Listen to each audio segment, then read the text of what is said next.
Hello world, my name is Ron Williams. I'm a proud parent. I'm with a group here called the Ketones, and we've got a message for the world called the Big Fat Lie.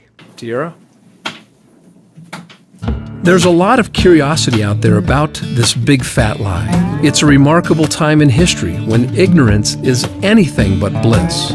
Is it possible that this very ignorance is resulting in the sickest generation ever, the fattest generation ever, and the first generation projected to outlive their children? Our children think they're health nuts when it says 10% juice on their candy. And why is childhood diabetes at the beginning stages of epidemic? What about childhood obesity? Could these be the children of the lie? There are actually obese kids being taken away from ignorant parents with whispers of negligent homicide. As a parent, I'm taking a stand.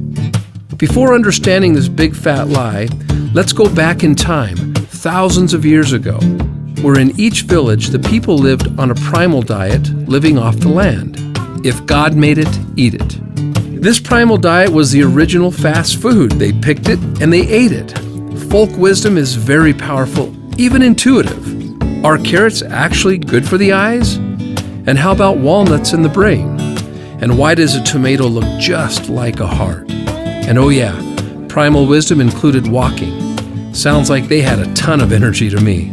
Maybe their kind of ignorance was a blessing, while ours, a curse. This primal diet extends the benefits of ketosis beyond birth.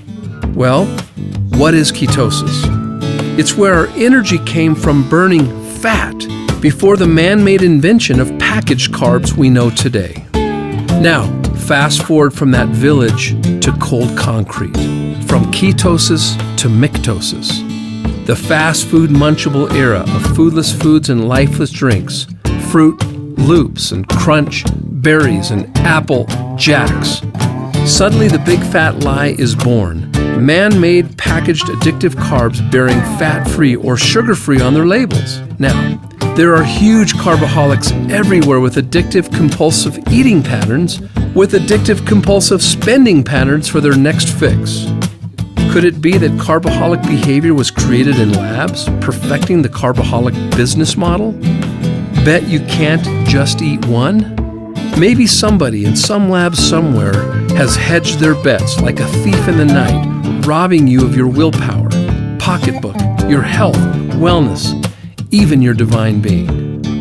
Have we become human pawns or test subjects to the big fat lie, with big fat business models that prey upon the ignorance of the emerging shorter, fatter, and dumber population? We cannot create and sustain our dreams if we're stepping over our health to get there. Consider the effects on our self-worth, our love, and our intimacy, inherited by default to our children who are all but blindfolded by their innocence during this execution of this chemical warfare, a slow but spendy death, digging graves with our own knives and forks.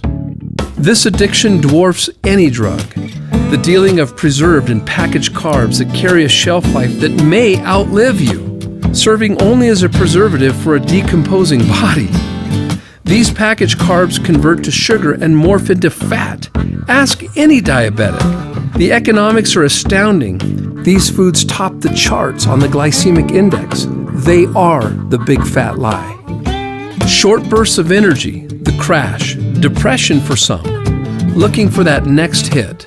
Then pull out your wallet, fork out even more money, and actually pay for a heavier, lazier slave to this addictive cycle. When I think of it, maybe we're all children of the big fat lie. And it's our ignorance that supports the biggest and most lucrative healthcare system in history. 1 in 4 children in America are on medication. And we're okay with this? Isn't properly prescribed medicine the 3rd leading cause of death, only after heart disease and cancer? Talk about friendly fire or target practice. This kind of practice they call healthcare, but I'll just say it, it's sick care, a booming business dependent on our ignorance. And oh yeah, practice? Interesting word choice.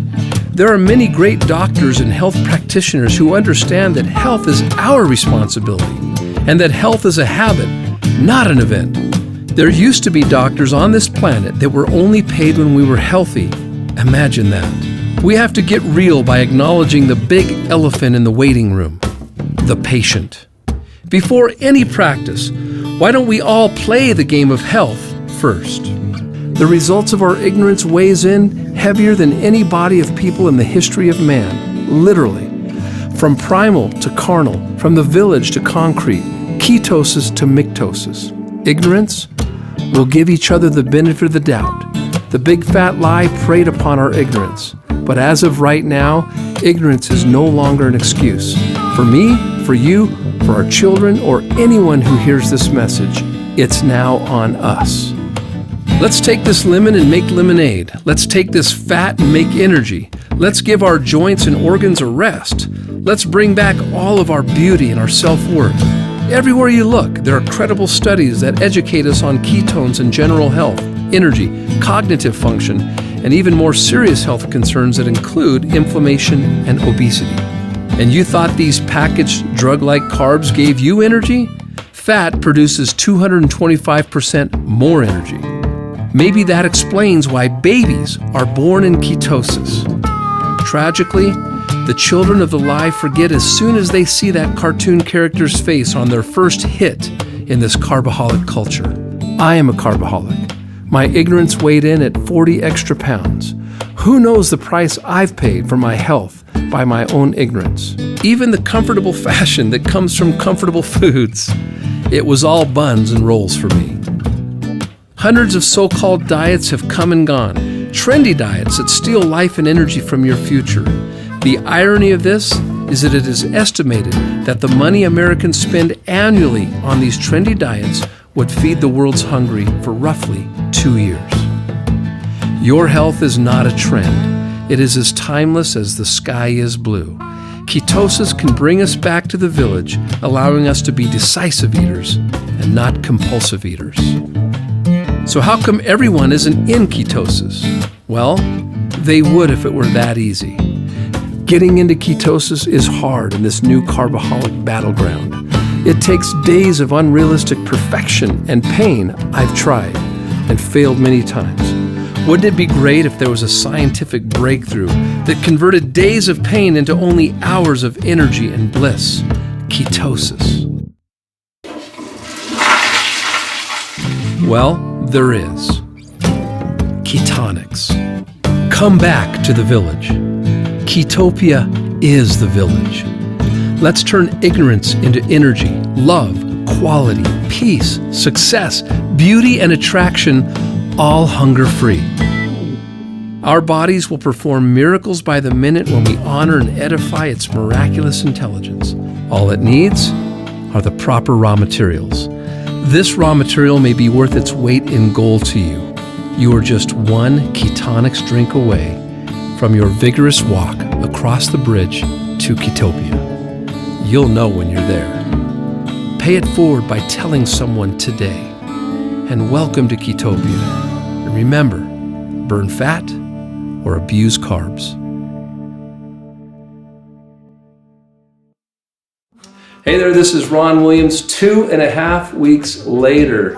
And you can see in the video, I started the program that night and I'm 16 pounds down, 17 days, been riding my bike with my sweet little princess here, Gemma, and it feels amazing. Guys, no junk food feels better than this. It's amazing. So if someone shared this with you, thank them.